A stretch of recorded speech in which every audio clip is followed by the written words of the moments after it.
Some homes are built to keep you safe.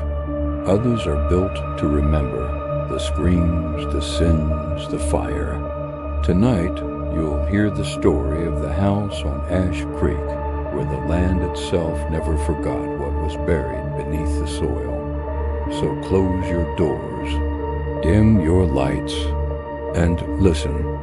When the Morrison family bought the farmhouse on Ash Creek Road, it was supposed to be a new beginning, a quiet place outside Carver County, far from the chaos of city life, somewhere their 2 kids could run barefoot through the fields and breathe something that didn't smell like exhaust. Tom Morrison, 41, had lost his contracting job 6 months prior. His confidence had eroded with his savings, leaving a hollowed-out man where a proud father once stood. Rachel, his wife, was a school teacher who'd managed to hold everything together while Tom spiraled in self-doubt, her own anxieties hidden behind a forced, brittle smile. Their children, Eli, 10, and Maggie, 7, didn't understand the financial strain or the hushed, late-night arguments. They only understood that Daddy was sad and Mommy wanted somewhere fresh. The house was their last, desperate hope. It was old, a century and a half at least, standing at the end of a long, winding dirt road. Its porch slanted like a broken smile, its windows glazed with years of grime and neglect. But it came cheap, too cheap. Tom told himself the auctioneer's casual words, some minor fire damage years ago, were nothing but a standard selling tactic, a footnote in the property's long history. The price was all that mattered.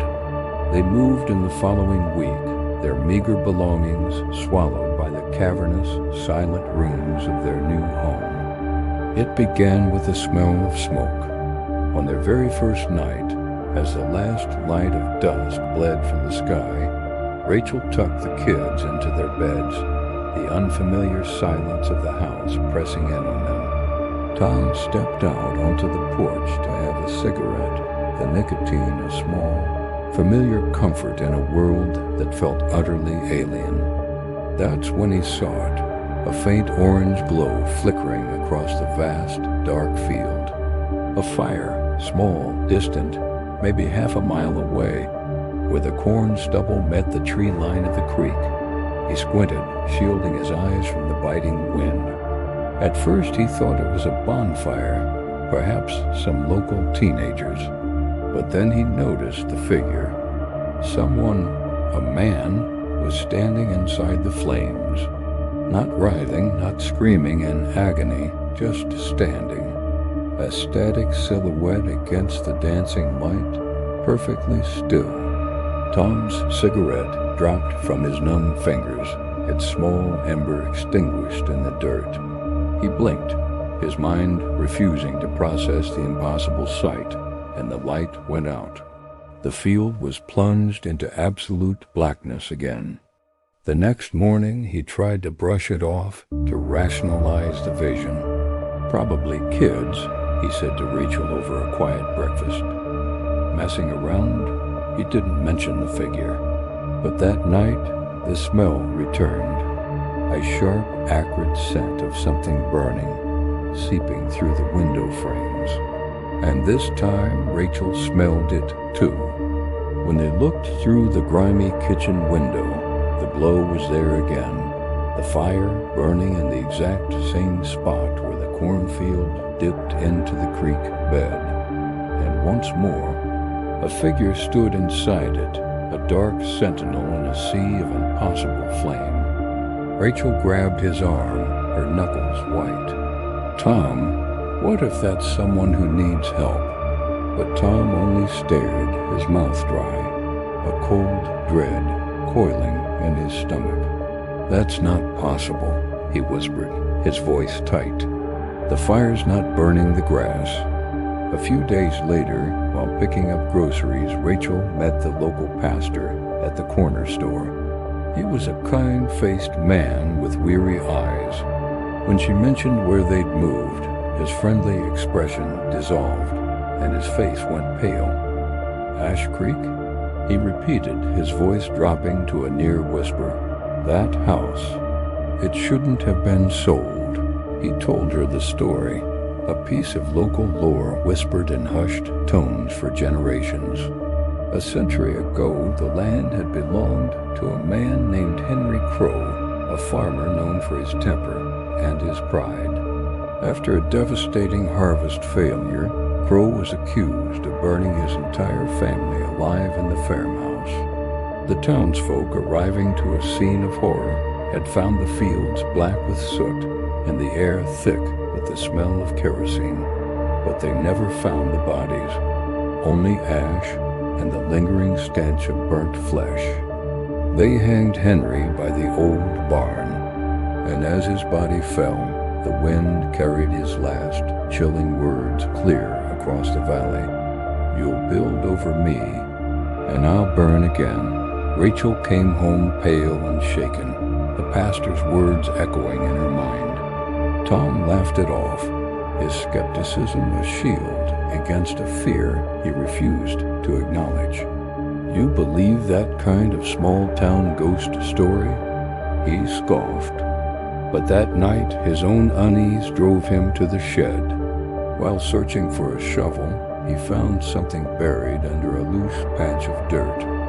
An old tin box, rusted shut and sealed with a loop of wire. Prying it open, he found it filled with charred bones. Small ones, child-sized. He reburied the box. He didn't tell Rachel.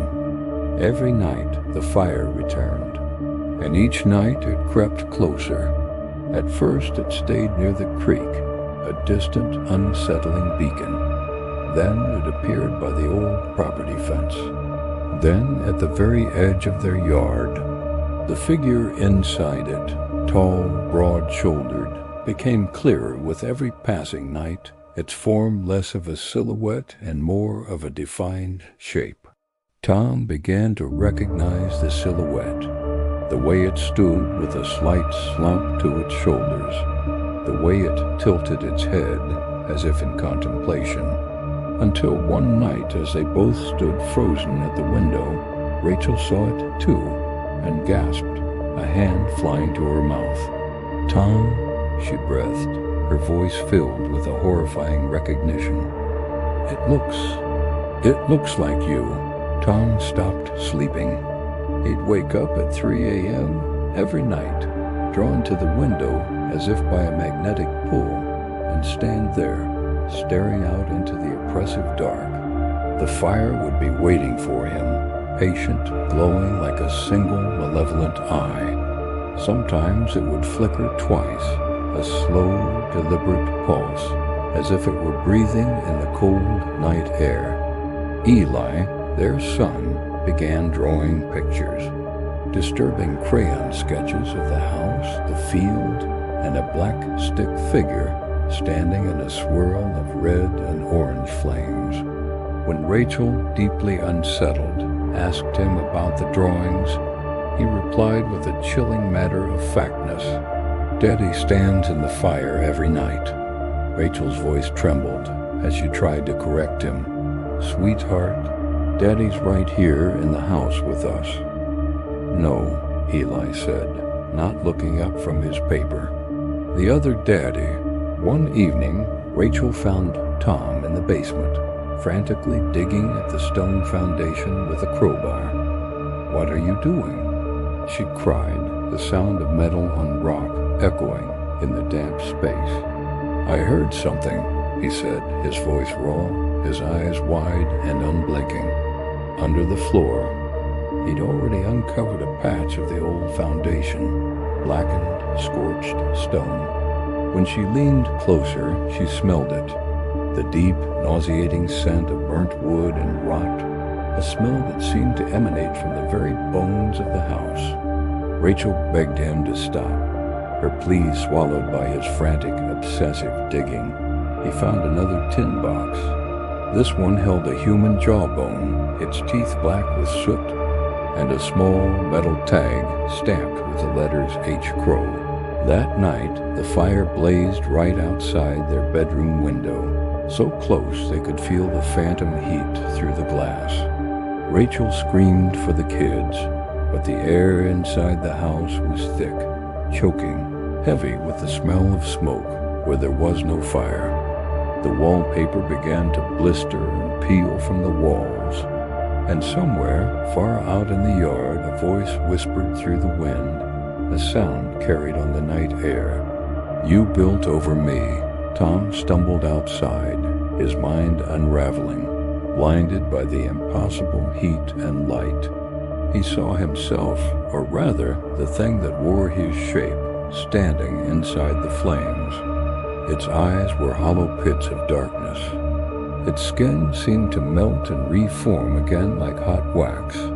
It smiled, a slow, predatory stretching of its lips, and stepped forward out of the fire. Rachel and the children watched from the window as the two Toms stood face to face in the yard. Then one screamed, a short, choked-off sound of pure terror, and fell. The other turned and walked back toward the house. 2 weeks later, a new auction notice appeared in the Carver County papers. Property for sale, 218 Ash Creek Road. Historical farmhouse. Minor fire damage.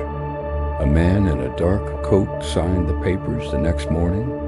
The agent noted his name, Thomas Crow Morrison. He smiled faintly when he saw the field, a flicker of satisfaction in his eyes.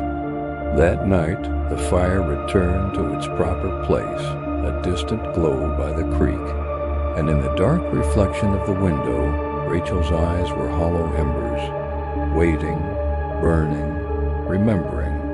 Some fires don't die, they simply change shape.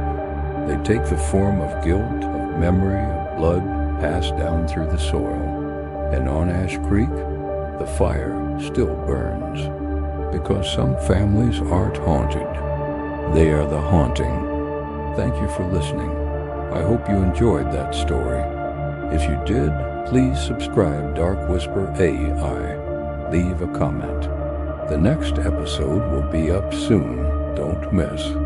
Goodbye.